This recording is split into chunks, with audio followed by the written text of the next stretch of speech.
Hi everyone, Todd here from Roasted, and today we're going to show you how to make a simple pour over. And I think you'll find that using a pour over method is going to give you a coffee that has so much more taste than just a drip pot. And yeah, it is a little bit more work, but really not that much. Stay tuned. Okay, so today we're going to make this is a relatively simple pour over. And the things you're going to need: scale, coffee cup of course, something like this. And you might have seen this. This happens to be a Bon Mach. It's got a simple one hole, drains relatively quick.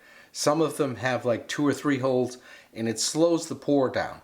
I have another one coming and we'll do a video on that. But this is just a quick tutorial on how to do a pour over.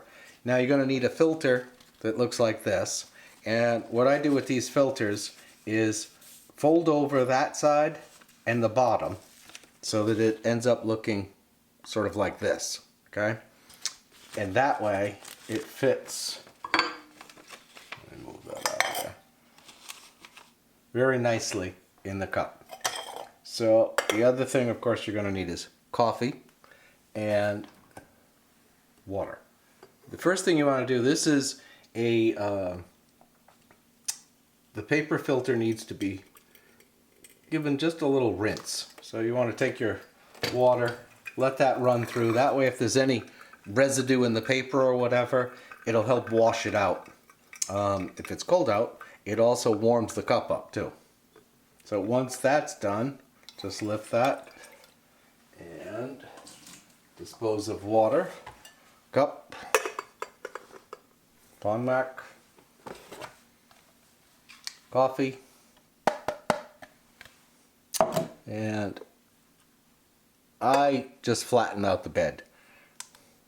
Tar the scale to nothing, put a little dimple in the inside of the coffee, and then you're ready to do your pour over. Okay, you've got your coffee, you're all set. You've ground it to a sort of a medium coarse type ground in between an espresso and also a French press. And now you're ready to start.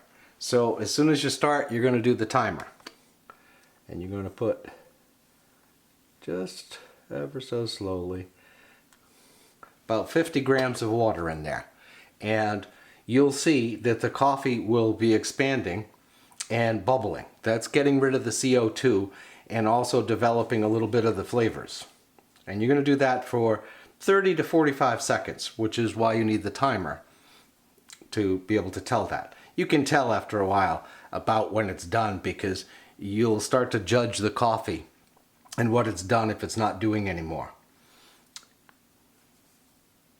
Okay, then we're going to move to, and you're just going to pour this just around, just like that, pouring in. And I'll bring this up, putting in another 100 grams or so of coffee. And this will be, you'll do this in a couple stages. And what you want to do is keep it so that you've got a good extraction going on with the coffee. So as it starts to go down, I add and keep it going just a little bit, not too fast. That's the trick. If you go too quick, it just won't work out.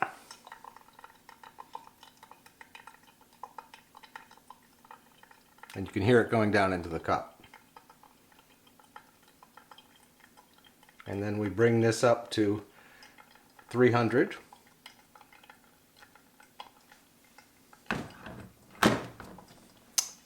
Pull it off the scale. And just wait for it to finish.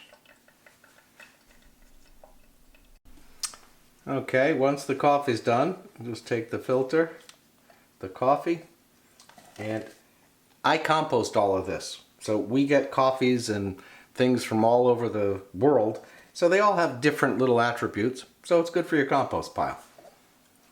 Give that a good rinse.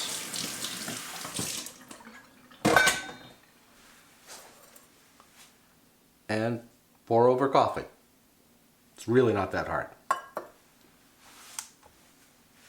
And it makes a great cup of coffee.